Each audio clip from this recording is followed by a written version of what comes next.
Bonjour, morning brief du 23 avril 2025. Alors la bourse de Tunis reprend des couleurs et aligne une hausse de 0,41%, portant ses gains annuels à 11,45% dans des volumes qui sont moyens, hein, 6 121 000 dinars échangés sur le marché central, où SCF était le titre le plus actif avec un volume de 871 000 dinars, 792 000 dinars échangés sur BNA et plus de 666 000 dinars de volume transigé sur OneTech. Pour ce qui est des principaux écarts de la journée, on a un STA qui monte de 5,97%, Sotumag avance de 5,68%, 5,29% de progression pour ICF, Sanimed gagne 4,41% et Sifat qui aligne une hausse de 4,37%. Côté baisse, on a BH Assurance qui recule de 4,49%, 4,45% de perte pour BTE, Assad de devise de 4,41%, BH Easing abandonne 4,38% et 3,9% de perte pour Simon de Misère. Alors, avant de commencer les indicateurs d'activité, on a Cartas Cement qui a annoncé ses résultats 2024. Elle a annoncé pas de détails pour le moment, mais on a un résultat autour de 70 millions 300 000 dinars, 70 millions 256 000 dinars plus précisément, contre 55 millions 193 000 dinars l'année dernière, une hausse de 27,3%. Ça dépasse nos attentes. On ne sait pas encore s'il y a un élément exceptionnel, probablement oui, puisque le résultat d'exploitation a progressé de 5,43%. Il y a eu une baisse des frais financiers. Il devrait avoir une baisse des frais financiers. Alors, d'une manière générale, nous, on le sait, on le répète encore une fois. Vous le savez, on le répète encore une fois, nous, on est positif sur Cartas Cement, même si les indicateurs d'activité en 2025 ne sont pas si fameux que ça, puisque il y a eu une baisse des revenus de Cartas Cement, où l'export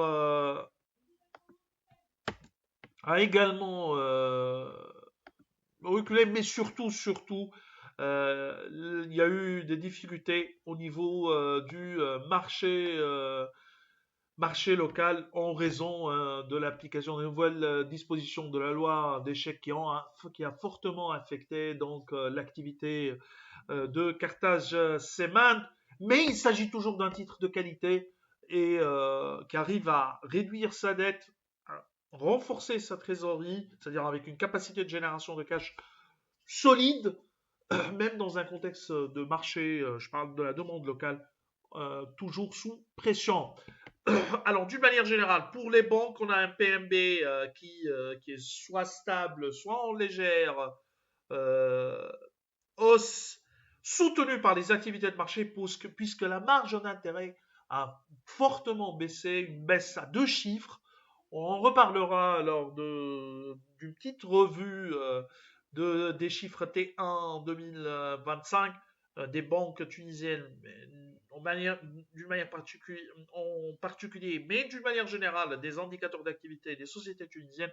Donc, à signaler la baisse, surtout la chute des marges d'intérêt, exception faite pour Wayfair qui est une banque islamique, la seule banque islamique cotée, du moins sur la place de Tunis, où il y a eu une hausse de la marge d'intérêt, si on peut appeler ça comme marge d'intérêt, et un PMB qui progresse de 19,5%, mais Wayfair a toujours le problème de profitabilité puisque son coefficient d'exploitation bancaire a augmenté à 73,8% plus 319 points de base.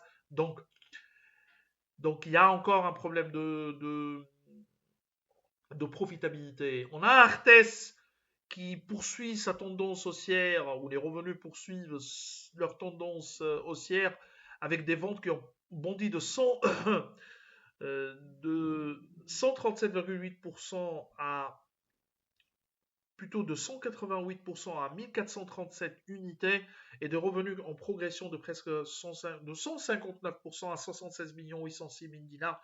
On le répète encore une fois, pour Artes, cette tendance ne devrait pas continuer puisque ça dépend de la disponibilité du stock, c'est-à-dire des quotas.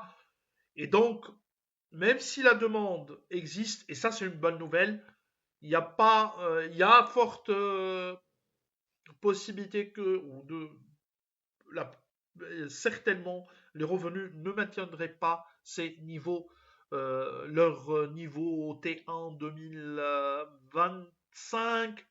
Marge commerciale qui a également bondi de 137,8%. Oh, un exportateur qui a également tiré son épingle du jeu au cours de ce T1 2025, c'est Eurocycle, 10,9% à 26 517 000 dinars pour le chiffre d'affaires. Ça, c'est une bonne nouvelle. Également, la dette nette qui recule, la dette qui recule à 54 509 000 dinars. Et donc, Eurocycle poursuit sa recovery après une année 2023 qui était désastreuse. Alors, on a Telnet, des indicateurs d'activité mitigés, croissance des revenus, important, croissance soutenue de revenus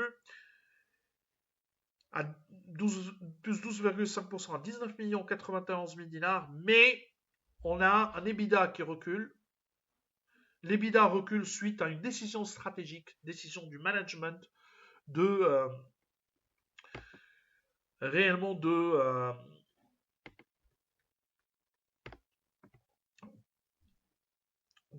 d'absorber ou de couvrir l'impact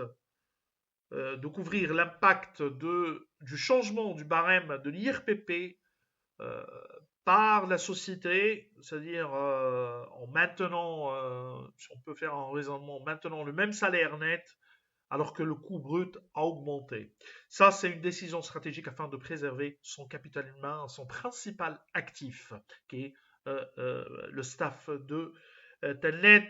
On s'attend que la marge s'améliore dans les prochains mois, mais nous maintenons une posture prudente sur les perspectives de revenus au vu du ralentissement prévu de la demande en Europe. D'ailleurs, même Telnet a indiqué au niveau de son communiqué que, que le contexte se détériore, notamment en Europe, en raison du ralentissement de l'activité de ses partenaires européens. C'est tout ce qu'on a pour ce matin. Nous vous remercions pour votre attention. Bien sûr, on vous donne rendez-vous, ou on vous conseille de nous suivre sur le site Alphamena. Et on vous donne rendez-vous pour demain matin en vous souhaitant une bonne journée. Au revoir.